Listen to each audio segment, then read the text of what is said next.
चलिए हेडलाइंस के बाद शाम 7 बजे 7 सवालों की करते हैं शुरुआत। देखिए, कानपुर के इत्र कारोबारी पीयूष जैन के काले कारनामों की कहानी धीरे धीरे सामने आ रही है। पीयूष जैन ने अपने घर में लाखों नहीं, करोड़ों नहीं, बल्कि अरबों रुपए इकट्ठा करके रखे हुए थे, और वो भी 2000 और 500 रुपए की भारतीय करेंसी में। कन्नौज में तो पीयूष ने अपने खजाने के लिए एक सीक्रेट तहखाना भी बना रखा था, और इस तहखाने में ही पीयूष जैन ने करोड़ों रुपए नकदी के साथ सोने के कई किलो के बिस्किट भी छुपा कर रखे थे। तो आज के हमारे 7 सवाल इसी मुद्दे पर हम करने जा रहे हैं, और चलिए शुरू करते हैं और जानते हैं कि सवालों की फहरिस्त में पहला सवाल आज का हमारा क्या है। जानते हैं सीधा, और ये रहा, मैंने बटन प्रेस किया और पहला सवाल आप सभी के सामने। पहला सवाल है कि पीयूष जैन के तहखाने में आखिर कितने राज अभी और छुपे हुए हैं। चलिए करते हैं शुरुआत एक रिपोर्ट के साथ।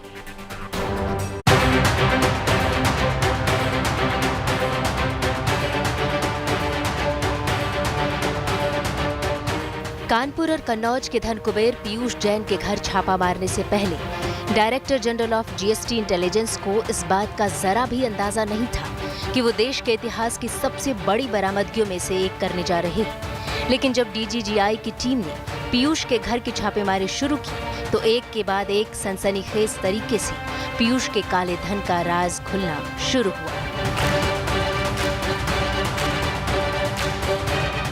पीयूष के घर से जब नोटों के बंडल बरामद होने शुरू हुए तो डीजीजीआई के अधिकारी नोट गिनते गिनते थक गए। उसके बाद नोटों को गिनने के लिए मशीनें मंगवानी पड़ी।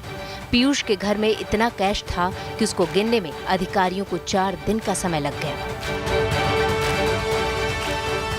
कानपुर के आनंदपुरी कॉलोनी का पीयूष जैन का वो ठिकाना, जहां से डीजीजीआई की टीमों को इतनी नकदी मिली कि जितनी उन्होंने सोची भी नहीं थी, और सोना इतना कि वो बोरों में भरा गया।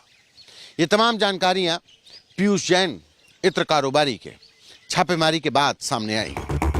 पीयूष जैन ने अपने घर के अंदर बड़े करीने से अपनी काली कमाई को इस तरह से छुपा रखा था कि किसी को उसकी भनक तक नहीं लगी।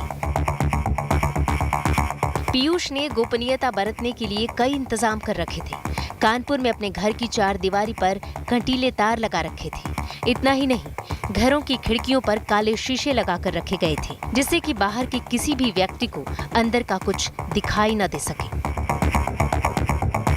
ये किलेनुमा घर है। आप देख सकते हैं कि बाउंड्री को किस तरीके से कि कोई भी बाहरी व्यक्ति अंदर घुस ही ना सके।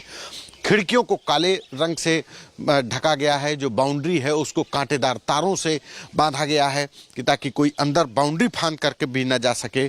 जो हर तरफ कहीं से भी आपको अंदर का कुछ भी दिखाई नहीं पड़ेगा। हर तरफ से बंदी है। जो गेट हैं, जो खिड़कियां हैं, वो काले रंग से, काली जो स्क्रीन है उससे ढकी गई हैं। पीयूष जैन के कानपुर स्थित मकान पर छापेमारी के बाद एजेंसी की नजर पीयूष के कन्नौज स्थित पुश्तैनी घर पर थी। डीजीजीआई की टीम को कन्नौज से भी करोड़ों रुपए मिले हैं, जिसे तहखाने में छुपा कर रखा गया था। इसके अलावा यहाँ से भारी मात्रा में सोने और चांदी की भी बरामदगी हुई है। डीजीजीआई के मुताबिक पीयूष जैन ने टैक्स चोरी की बात स्वीकार की है। पीयूष के वकील का कहना है कि वो टैक्स की राशि जमा करने के लिए तैयार है। मेरे पास कोई टैक्स चोरी बनती है तो जो मेरा पैसा आपने बैंक में जमा किया है, ये मेरा पैसा है। मैं इसका प्रमाण समय आने पर दूंगा। जब ट्रायल चलेगा, जांच चलेगी, आप उसमें से 52 करोड़ रुपया अपने खाते पर ले लीजिए। डीजीजीआई के जीएसटी के मतलब 52 करोड़ की चोरी आई है, उनका कहना था। तो मैंने कहा आप ले लीजिए, मैं पैसा दे रहा हूँ। पीयूष जैन के यहाँ से कई संपत्तियों के कागजात भी बरामद हुए हैं, जिनकी जांच जारी है। कानपुर से संतोष कुमार के साथ कन्नौज से Neeraj Srivastava, good news today. देखिए, पीयूष जैन के घर से अरबों रुपए की नकदी बरामद होने के बाद लोगों के मन में सबसे पहला सवाल यही उठ रहा है कि आखिर इतने रुपए एक साथ एक व्यक्ति के पास आए कैसे और कहां से? किसके हैं पैसे? क्या इन नोटों के पीछे कोई गहरा राज छुपा हुआ है? सियासी रूप से तो इन पैसों के राजनीतिक दल दूसरे का बता रहे हैं और एक दूसरे पर काले धन को लेकर हमला भी कर रहे हैं, हम देख भी पा रहे हैं। ऐसे में आज का चलिए हम दूसरा सवाल पूछते हैं इससे जोड़कर, और दूसरा सवाल आज का हमारा रहा ये कि पीयूष जैन काले धन का किंग या सिर्फ मोहरा? सवाल काफी बड़ा है, रिपोर्ट देखिए।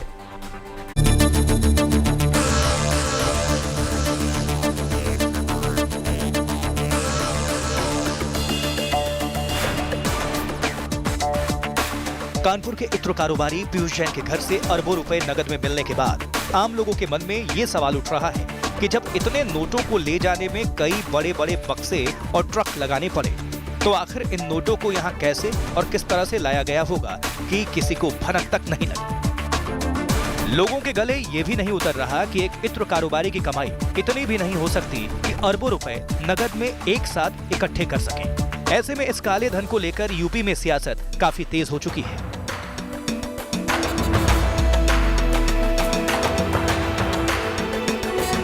आज जब प्रधानमंत्री नरेंद्र मोदी एक कार्यक्रम के सिलसिले में कानपुर पहुंचे तो वो भी इस मामले में चुटकी लेने से नहीं चूके। उन्होंने इशारों में काली कमाई वाले कारोबारी को लेकर समाजवादी पार्टी पर तंज किया।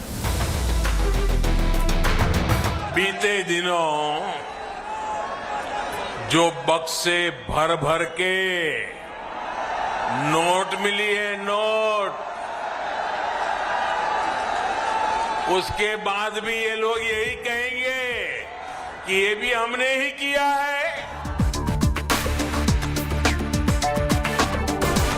यूपी में अगले कुछ महीनों में विधानसभा चुनाव होने वाले हैं। ऐसे में चुनाव से ठीक पहले काले धन की बरामदगी से यूपी की सियासत गर्मा गई है। बीजेपी पीयूष का संबंध समाजवादी पार्टी से जोड़कर अखिलेश यादव पर हमला कर रही है, लेकिन अखिलेश पीयूष जैन से किसी तरह के संबंध होने से इनकार करते हुए बीजेपी से ही सवाल कर रहे हैं कि आखिर पीयूष के पास इतने पैसे आए कहां से। आज अगर इतना पैसा मिला है लखनऊ में या मतलब उत्तर प्रदेश में, अगर पैसा इतना मिला है, यूपी में इतना पैसा किसी के घर पर छापे में नहीं मिला होगा, तो ये कहीं ना कहीं ये दर्शाता है कि इनकी नोटबंदी फेल हुई है। जो जीएसटी में चोरी हो रही थी, तो आखिरकार जीएसटी में चोरी कैसे हो रही थी जब जीएसटी इतनी अच्छी तरीके से बनाया गया है। दरअसल पहले ये कहा जा रहा था कि कुछ दिनों पहले समाजवादी इत्र लॉन्च के पीछे पीयूष जैन थे, लेकिन अखिलेश का कहना है कि बीजेपी ने गलती से अपने ही समर्थक के यहाँ रेड करवा दिया। लेकिन गृह मंत्री अमित शाह ने आज यूपी में अपनी चुनावी सभा में एक बार फिर से विपक्षी दलों पर हमला करते हुए दावा किया कि पीयूष जैन के यहाँ से मिला धन गरीब जनता का लूटा हुआ है। अखिलेश जी को बहुत मचलन हो रही है, क्यों रेट डालते हो, क्यों रेट डालते हो। घर में से कितना रुपया निकला मालूम है? 250 करोड़ रुपया निकला, 250 करोड़ रुपया। अखिलेश जी, ये रुपया कहां से आया है, जरा हिसाब दीजिए। लेकिन ऐसा नहीं है कि पहली बार यूपी में चुनाव से पहले इतना कैश बरामद हुआ है। इसके पहले भी चुनाव से पहले यूपी में अलग अलग भारी मात्रा में नगद बरामद हो चुका है। 2017 विधानसभा चुनाव से पहले चुनाव आयोग ने 115 करोड़ 70 लाख रुपए नगद जब्त किए थे और लगभग 58 करोड़ की शराब पकड़ी थी। उसी तरह से 2019 के लोकसभा चुनाव के दौरान यूपी से 191 करोड़ 38 लाख रुपए अलग अलग जगहों से जब्त किए गए थे और लगभग 45 करोड़ की शराब जब्त की गई थी। यूपी में विधानसभा चुनाव का रंग जमने लगा है और इसके साथ ही काले धन की बरामदगी भी। लेकिन ये तो अभी शुरुआत पर है। अभी इस तरह के कई और छापे पड़ेंगे और करोड़ों की नकदी भी बरामद होगी। राहुल श्रीवास्तव के साथ bureau report, good news today. तो पीयूष जैन के घर से अरबों रुपए के नोट मिलने के साथ ही एक और चीज मिली है जिसने जांच एजेंसियों का ध्यान अपनी तरफ खींचा है। जी हां, पीयूष जैन के घर से सोने चांदी के आभूषणों के अलावा सोने के 1-1 किलो के कई बिस्किट मिले हुए हैं, जिसे सिली कहते हैं। खास बात यह है कि इन बिस्किट्स में विदेशी हॉल मार्किंग है। और ऐसे में आज का हमारा अगला यानी कि तीसरा प्रश्न हम क्या पूछ रहे हैं, चलिए जानते हैं। तीसरा प्रश्न आप सभी के सामने रहा ये कि पीयूष के घर मिले सोने का क्या है इंटरनेशनल कनेक्शन, ये भी जानना बेहद जरूरी है। चलिए जानते हैं।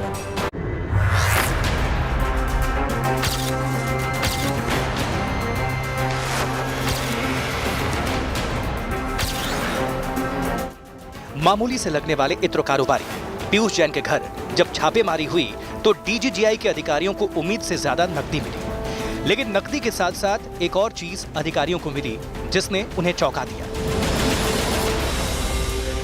पीयूष जैन के तहखानों से नोट के अलावा बड़ी मात्रा में सोना भी बरामद हुआ है। पीयूष जैन ने इस सोने को बड़े सलीके से छुपा कर रखा था। पीयूष के घर से सोने चांदी के आभूषणों के अलावा सोने के बिस्किट भी मिले हैं।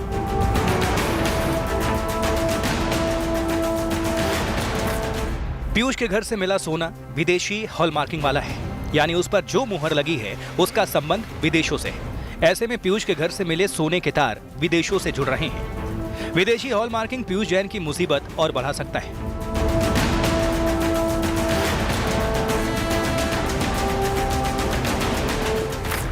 सूत्रों के मुताबिक पहले पीयूष ने दावा किया था कि उसने अपने पुश्तैनी सोने को बेचकर इतनी रकम इकट्ठी की है, लेकिन सोने की जो क्वालिटी पीयूष के पास से मिली है वो विदेशी है। पीयूष जैन के घर से जो सोने के बिस्किट्स मिले हैं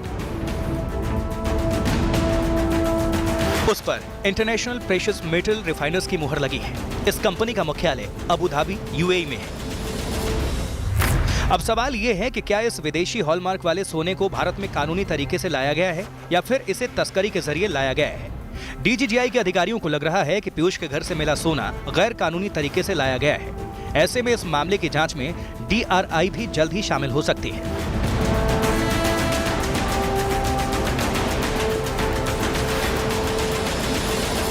फिलहाल इस जब्ती के बाद कल कोर्ट ने पीयूष जैन को 14 दिनों की न्यायिक हिरासत में भेज दिया है और पीयूष जैन इस वक्त कानपुर जेल में बंद हैं। माननीय न्यायालय ने रिमांड 14 दिन के लिए दिया है और इसमें टैक्स की चोरी जो पाई गई, अभी लेटेस्ट डेटा के अनुसार 31 करोड़ 50 लाख रुपए का टैक्स का एवेजन सामने आया है। इन्वेस्टिगेशन अभी चल रहा है। नगद बरामद 175 करोड़ रुपए हुआ है, जो कि भारतीय स्टेट बैंक की मेन ब्रांच शाखा में जमा कर दिया गया है। विदेशी हॉलमार्किंग वाले सोने को लेकर एजेंसीज के पास कई सवाल हैं, जिसका जवाब खोजने की कोशिश अधिकारी कर रहे हैं। माना जा रहा है कि जल्द ही जांच एजेंसियां इस सोने को लेकर भी पीयूष से जल्द ही दोबारा पूछताछ कर सकती हैं। यानी सरकारी एजेंसियों के शिकंजे में फंसे पीयूष जैन को फिलहाल राहत मिलने की उम्मीद नहीं दिख रही है। Bureau report, good news today. जी हाँ, तो देखिए पीयूष की कहानी फर्श से अर्श तक पहुंचने की है। यानी कि आज से महज 15 साल पहले तक पीयूष जैन एक साधारण कारोबारी थे, लेकिन महज 1.5 दशक में उन्होंने इतना पैसा कमा लिया था कि उनकी आने वाली पीढ़ियां बैठकर खाएं। ऐसे में सभी के मन में जो सवाल है वही हमारा भी चौथा सवाल है। और चलिए जानते हैं कि आज का चौथा सवाल क्या है। देखिए नंबर 4 का आज हमारा सवाल यह है कि कैसे मामूली कारोबारी से अरबपति बन गए पीयूष जैन। और सभी के लिए सवाल का जवाब जानना जरूरी है। एक और रिपोर्ट आप सभी तक हम साझा कर रहे हैं।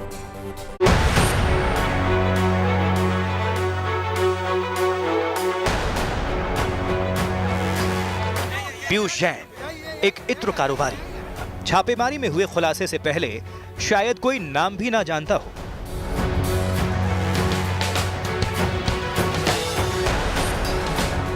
जिसके ना रहन सहन में ठाठ दिखता है और ना चाल ढाल में कोई रौब। लेकिन जब खुलासे होने शुरू हुए तो पीयूष जैन के घर से मिली नोटों की गड्डियों ने सबके होश उड़ा दिए। ये नोटों की गड्डियां कहां से आई, उसकी इस अकूत संपत्ति का राज क्या है, फिलहाल तो ये जांच का विषय है। लेकिन इससे पहले जिस पीयूष जैन को लोग जानते थे वो एक सीधा साधा, मिलनसार, दिखावे से दूर एक निम्न मध्यम वर्गीय व्यक्ति की तरह जिंदगी जीने वाला आम इंसान था, जिसका अपना एक कारोबार था, अपना एक परिवार था, कहीं कुछ गड़बड़ नहीं था। पड़ोसी भी बताते हैं कि उनकी ना किसी से दोस्ती थी और ना ही किसी से दुश्मनी। अच्छा व्यवहार था उनका, जहाँ मिल जाते थे जयराम दुआ सलाम होती थी और बाकी हम व्यवहार उनका कुशलता तो व्यवहार थे उनका। बताया गया कि बहुत ही सिंपल थे, पैजामा चप्पल में निकल जाते थे। नहीं तो रहते थे अपने भाई, ये तो व्यवहार है उनका। स्कूटर भी उनके पास था, उसी से चलते थे। स्कूटर था उनके पास। पीयूष जैन के इत्र का व्यवसाय पारंपरिक नहीं था। आज पड़ोस के लोग बताते हैं कि उसके दादाजी का नाम फूलचंद जैन था, जो कपड़े की छपाई का काम करते थे। पीयूष जैन के पिता महेश चंद्र जैन मुंबई के किसी कंपनी में सेल्समैन थे। बाद में साबुन, डिटर्जेंट जैसी चीजों के कंपाउंड बनाने का काम शुरू किया, यानी साबुन या डिटर्जेंट में इस्तेमाल होने वाला बेसिक मिश्रण। बाद में पीयूष ने अपने पिताजी के इस काम को आगे बढ़ाया और साथ ही साथ गुटखा और तंबाकू का कंपाउंड बनाना भी शुरू कर दिया और अपना ये कंपाउंड कंपनियों को बेचना शुरू कर दिया। पीयूष जैन का ये काम चल निकला और देखते ही देखते खुद की कई कंपनियां खड़ी कर ली। कन्नौज का पुश्तैनी मकान छोड़कर कानपुर में बसने की वजह भी व्यापार ही रहा। पीयूष जैन के पास अकूत संपत्ति का खुलासा हो चुका है, कई खुलासे होने अभी बाकी हैं। इस बीच सूत्रों के माने तो पीयूष 40 कंपनियों के मालिक हैं। इत्र और गुटखे के कारोबार के अलावा petrol pump, perfume factory, cold storage जैसे कई कारोबार हैं। लेकिन स्कूटर की सवारी करने वाले और हवाई चप्पलों में पीयूष जैन को देखने वाले पड़ोसियों को अब भी यकीन नहीं हो रहा है कि पड़ोस के मकान में इतना खजाना छुपा हुआ था। Bureau report, good news today. तो पीयूष जैन के घर रेड में नगद सोने और चांदी के अलावा 6 करोड़ रुपए की कीमत का चंदन का तेल भी बरामद हुआ है। इसके अलावा डीजीजीआई को कुछ अचल संपत्तियों के दस्तावेज भी बरामद हुए और खास बात यह है कि इनमें से कुछ संपत्तियां विदेशों में भी है। ऐसे में आज का हमारा अगला और 5वां सवाल क्या है, चलिए जानते हैं और आप सभी के सामने सवाल 5 रखते हैं कि पीयूष जैन ने विदेशों में कैसे फैलाया अपना साम्राज्य। चलिए करते हैं तफ्तीश और इसके बारे में बता रहे हैं हमारे संवाददाता समर श्रीवास्तव। पीयूष जैन ने विदेशों में कैसे फैलाया अपना साम्राज्य, कैसे निकला है पीयूष जैन का विदेशी कनेक्शन। रेड होने के बाद जो पैसा मिला वो चौंकाने वाला, 150 करोड़ के ऊपर कानपुर में और 19 करोड़ लगभग कन्नौज में। इसके अलावा सोने का कॉस्ट अलग। जो सोने के बिस्किट पाए गए, उन बिस्किट में जो मार्किंग्स हैं, जो सिंबल्स हैं, वो इशारा करते हैं कि ये लिंक करते हैं विदेशी जगह से मंगाया गया है ये गोल्ड। इसको लेकर अब अन्य एजेंसियां भी कर सकती हैं पूरे मामले की जांच कि कहीं ये पैसा हवाला से तो नहीं आया है या फिर ये पैसा, ये सोना कहां से पहुंचा पीयूष जैन के घर। चुनाव से पहले चुनावी राज्यों में काले धन की बरामदगी होना कोई नई बात नहीं है, आपको भी पता होगा। इसके पहले भी कई बार हो चुका है। देखिए, इसके पहले भी उत्तर प्रदेश विधानसभा चुनाव की बात कर लें तो वहां पर चुनाव आयोग ने 100 करोड़ से ज्यादा की नकदी जब्त की थी। और ऐसे में चलिए पूछते हैं आज का हम अगला प्रश्न, यानी कि सवाल नंबर 6। छठा प्रश्न ये है कि क्या उत्तर प्रदेश चुनाव में होना था इन पैसों का इस्तेमाल? ये भी एक बहुत बड़ा शक है और सभी लोग इसके बारे में जानना चाह रहे हैं। और इसके बारे में चलिए हम जानते हैं यूपी के वरिष्ठ पत्रकार योगेश मिश्रा क्या कुछ कह रहे हैं। देखिए, ये कहना बहुत मुश्किल है कि पीयूष जैन के पास से जो पैसे मिले उनका इस्तेमाल कहाँ होना था, कैसे होना था। लेकिन इतना जरूर है कि पीयूष जैन तो एक बहुत छोटी सी बात है। अगर इलेक्शन के दौरान किसी भी पॉलिटिकल पार्टी और किसी भी इंपॉर्टेंट पॉलिटिकल पार्टी के उम्मीदवार के यहाँ इनकम टैक्स छापा मारे तो 150 करोड़ नहीं लेकिन 10-12 करोड़ रुपए आपको मिल जाएंगे। किसी पॉलिटिकल पार्टी के अपने मुख्यालय पर छापा मारा जाए तो वहां भी 100-150 करोड़ रुपए मिल जाएंगे। एक इलेक्शन मिनिमम, विधानसभा का एक इलेक्शन कोई पॉलिटिकल पार्टी जो लड़ती है वो 300-400 करोड़ का इलेक्शन होता है। 20 लाख 25 लाख रुपए तो पॉलिटिकल पार्टियां एक उम्मीदवार को देती हैं। 403 सीटें हैं उत्तर प्रदेश में। तो यह कहना कि वो पीयूष जैन का पैसा कहां इस्तेमाल होना तो मुश्किल है, लेकिन ये जरूर है कि पीयूष जैन के बिना, इस तरह के पीयूष जैन के बिना कोई भी पॉलिटिकल पार्टी कोई भी इलेक्शन जीता नहीं जा सकता।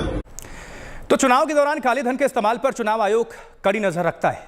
हर चुनाव के वक्त काले धन की बरामदगी को लेकर छापेमारी भी होती है और गिरफ्तारियां भी होती हैं, लेकिन इसके बावजूद इस पर रोक नहीं लग सकी है। ऐसे में आज शाम 7 बजे का हमारा आखिरी और 7वां सवाल, चलिए जानते हैं कि क्या है। और 7वां प्रश्न ये पूछ रहे हैं हम कि चुनाव में काले धन का खेल आखिर खत्म क्यों नहीं होता, क्योंकि ये सभी जानना चाहते हैं, आप हो या हम। और इसके बारे में एक बार फिर से बता रहे हैं वरिष्ठ पत्रकार योगेश मिश्रा। कोई भी पॉलिटिकल पार्टी ये नहीं चाहती कि काले धन का खेल खत्म हो, क्योंकि अगर काले धन का खेल खत्म हो जाएगा तो राजनेता जिस तरह रहते हैं, पॉलिटिकल पार्टियां जिस तरह चुनाव के दौरान हेलीकॉप्टर हायर करती हैं, जिस तरह सोशल मीडिया पे खर्च करती हैं, ये सब का सब रुक जाएगा। और अब जो है इलेक्शन एक मैनेजमेंट है, एक इवेंट है और इवेंट मैनेजमेंट के लिए हमेशा एक्सपेंस करना पड़ेगा। आप देखिए, इलेक्शन कमीशन ने 77 लाख रुपए एमपी के चुनाव की सीमा निर्धारित की है, 30.8 लाख रुपए एमएलए की है। इलेक्शन कमीशन खुद नहीं चाहता कि कम हो, क्योंकि किसी भी इलेक्शन में इतनी धनराशि खर्च होती नहीं, इसका कई गुना खर्च होती है। चलिए, तो इसी के साथ आज शाम 7 बजे 7 सवालों में फिलहाल के लिए इतना ही। एक छोटा सा ब्रेक ले रहे हैं और ब्रेक के उस पार करेंगे वायरल फैक्ट चेक।